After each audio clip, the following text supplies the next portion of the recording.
Announcement பண்ணோம் அப்படின்றதுக்காக தான் நான் இங்க வந்தேன். முதல் நாள் இருந்த நிலைமை, 9வது நாள் இருக்கின்ற நிலைமை, அன்று தங்கவயல் முதல் நாள் உங்களை பார்த்த நிலைமை, இன்று கோலார் மாவட்டமே இன்றைக்கு வியந்து பார்த்து கொண்டிருக்கின்ற நிலைமை.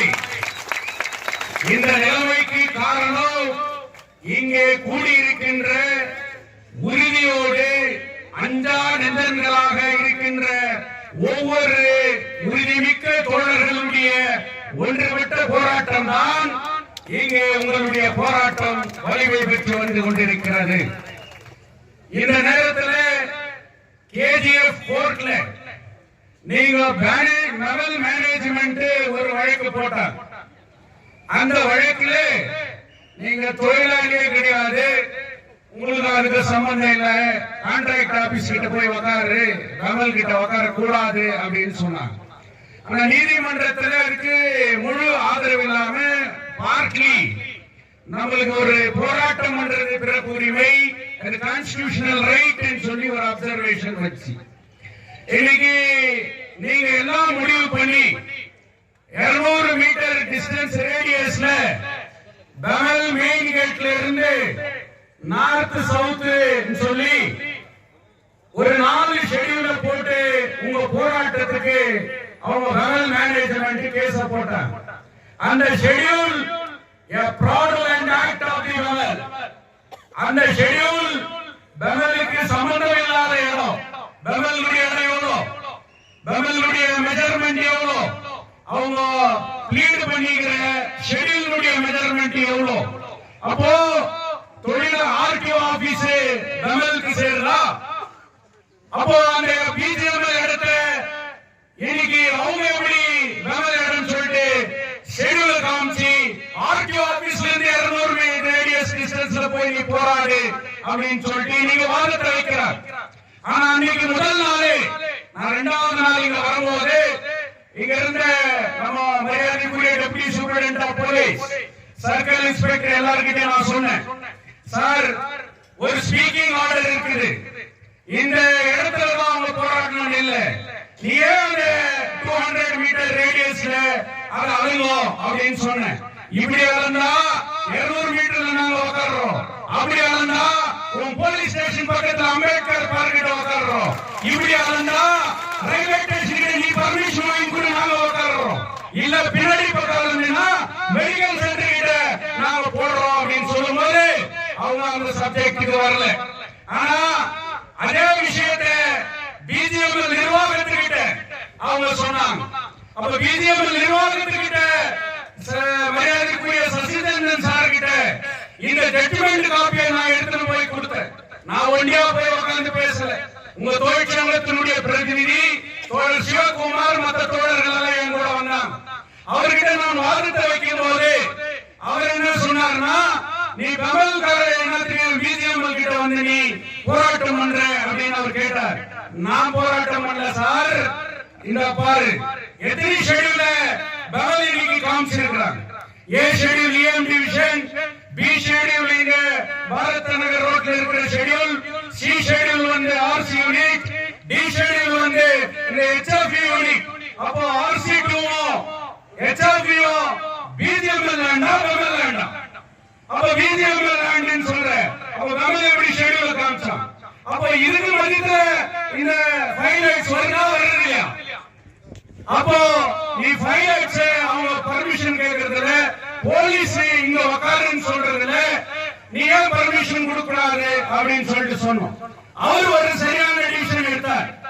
அவர் என்ன டிசிஷன் எடுத்தாருன்னா, நான் பர்மிஷன் இல்லைன்னு சொல்றது இல்ல, கோர்ட் ஆர்டர் இருக்குது, போலீஸ் ஒரு இடத்தை காமிக்கும், இந்த இடத்துக்கு எந்த எதுவும் ஆப்ஜெக்ஷன் இல்லை எழுதி கொடுக்குறேன் அப்படின்னு சொல்லி இன்னைக்கு சசிரஞ்சன் அவர்கள் அந்த ஆர்டர்ல அவர் கொடுத்தார். பட் இன்னைக்கு ஏன் நான் வந்து இதை பேசுகிறேன் அப்படின்னு சொன்னா, உங்க யூனியனுடைய எடிஷன், உங்க கோஆர்டினேஷன் கமிட்டியினுடைய எடிஷன் அந்த ஆர்டரை அப்பீல் பண்ணோம் அப்படின்றது. சோ அப்பீல் பண்ணிருக்கோம். நம்மளுடைய கிரவுண்ட்ஸ் தொழிலாளி மேனேஜ்மெண்ட் கண்ணு முன்னாடி தான் அவர் வாழ்க்கை முன்னாடிதான் போராட்டத்தை நடத்துவோம். அந்த போராட்டத்தினுடைய முடிவு அந்த அப்படின்றத உறுதி பண்ணணும். இங்க வீரம் சரிந்த ஆயிரக்கணக்கான தங்கவயல் மக்கள், அனைத்து அரசியல் கட்சி மெத்த இருக்கக்கூடிய தொழிற்சங்கங்கள் எல்லாம் மிகப்பெரிய ஊர்வலம் நடத்தி அது மெயின் கேட்டுக்கிறதா முடிவு பண்றது உங்களுடைய போராட்டத்தினுடைய உறுதி. அதுக்காக இன்னைக்கு மிஸ்லேனியஸ் அப்பீல் ஃபைல் பண்ணிக்கிறோம். மிஸ்லேனியஸ் அப்பீல் நம்பர் 91/2024 இல்ல கேவேட் ஃபைல் பண்ணிக்கிறாங்க. நான் லாங் நோட்டீஸ் தான் கொடுக்குவேன் அப்படின்னு சொன்னாரு. இல்ல சார், எந்த நேரத்துல நான் இங்க அவங்க ஷேக் பண்ணலாம். இன்னைக்கு ஒரு பக்கம் எம்எல்ஏ 19th அப்பாயின்மெண்ட் சொல்றாங்க, ஒரு பக்கம் எக்ஸ்டென்ஷன் பண்ண மாட்டேன்னு சொல்லிட்டு இன்னைக்கு போலீஸ் நினைக்கலாம். அதனால இது இமீடியட்டா மேனேஜ்மெண்ட் இந்த வழக்குல வந்து ஆஜராகணும், அவங்க ஒரு அண்டர்டேக்கிங் எடுத்துக்கணும், அதுக்கு பிறகு டிசிஷன் பண்ணலாம்னு சொல்லி கன்வின்ஸ் பண்ண பிறகு அவரு 15th 11 o'clock மேனேஜ்மெண்ட் அந்த கேரியாட்டார் ஏஜிஎஃப் கோர்ட்டுக்கு வரணும்னு சொல்லி எமர்ஜென்சி நோட்டீஸ் இஷ்யூ பண்ணிக்கிறார். எமர்ஜென்சி நோட்டீஸ் இஷ்யூ ஆயிருக்குது. இங்க என்ன சொல்ல வரேன்னு சொன்னா, மரியாதைக்குரிய புகாரி சார் அவரே பேசினார். அவர் எப்பவுமே செங்கோடிக்கு ஆதரவானவர், செங்கோடி போராட்டங்களை ஊக்குவிப்பவர். நீங்க ஒண்ணு நினைச்சுக்கணும், அதுல எந்த மாற்று கருத்தை இல்லை. தொழிலாளி வர்க்கத்திற்கு குரல் கொடுப்பது செங்கோடியை தவிர வேறு யாரும் இல்லை. தங்க வயலில் எட்டப்பெல்லாம் உதயமாக்கிறான், இயேசுநாதரை காட்டி கொடுத்த யூதாஸ் எல்லாம் உதயமாக்கிறான். எப்படியாவது இந்த போராட்டத்தை சீர்குலைக்கணும்னு சொல்லிட்டு பல்வேறு சக்திகள் இங்கே செயல்பட்டு வருகிறது. அவர்களுடைய முகத்திரையை கிழிக்கின்ற வகையிலே செங்கொடியை யாராலையும் எவனாலையும் அசைத்து பார்க்க முடியாது என்பதை நிரூபிக்கின்ற வகையிலே இந்த போராட்டம் அமைய வேண்டும். அதற்கு நீங்கள் உறுதியோடு அமர்க்க வேண்டும். நிறைய மெடிக்கல் சென்டர்ல இருக்கிற ஸ்டாஃப் என்கிட்ட கிளாரிபிகேஷன் பண்ணாங்க. எசென்சியல் கம்யூனிட்டி ஆக்ட்ல இன்னைக்கு எஸ்மா ஆக்ட்ல நீங்க வேலைக்கு வரணும், இல்லைன்னா உங்களை டெர்மினேட் பண்ணிடுறேன்னு சொல்லிட்டு நோட்டீஸ் பண்ணோம். புகாரி சாருக்கு சொல்றோம், கான்ட்ராக்ட் லேபர்னு சொல்றேன், கேஷியர் கான்ட்ராக்ட் லேபர்னு சொல்றேன், இவன் வந்து தினக்கூலின்னு சொல்றேன். தினக்கூலிக்கு எஸ்மா ஆக்ட் அப்ளிகபிள் ஆகுதா? அப்ப நீயே ஒத்துக்கிற they are the non-permanent workers of the government. அவங்க கூட இன்னைக்கு பெர்மனன்ட் எம்ப்ளாய் கேட்டகரிக்கு தான் வராங்கன்னு சொல்லிட்டு இன்னைக்கு நீயே நோட்டிபிகேஷன் போட்டிருக்கிற. சகோதரிகள் யாரும் அந்த தேவையில்லை. நிர்வாகம் எந்த விதமான நடவடிக்கையும் எடுக்க முடியாது.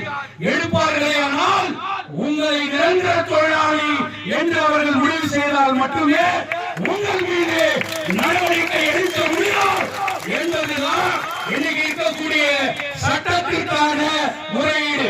நீங்கள் சட்ட ரீதியாக போராட்டம் பண்றீங்க, நீங்க ஊரே ஒன்றுபட்டு இருக்கிறது. எந்த சூழ்நிலையிலும் யாருடைய பேச்சையும் கேட்டு, எந்த யூடியூப் ஸ்பீச்சையும் கேட்டு நீங்கள் திசை திரும்ப கூடாது. இன்றைக்கு சதி வலைகள் பின்னப்படுகிறது. தொழிலாளர்களுடைய போராட்டத்தை திசை திருப்புகின்ற வேலைகள் இங்கே நடந்திருக்கிறது. அதனால் தொழிலாளர்கள் எந்த சூழ்நிலையிலும் யாருக்கும் அஞ்சாமல் வீறு கொண்டு நில்லுங்கள். சட்ட ரீதியாகவோ உங்களுக்கு நாங்கள் உடனிருப்போம் என்று சொல்லி எனக்கு வாய்ப்பு கொடுத்தமைக்கு நன்றி கூறி முடித்துக் கொள்கின்றேன்.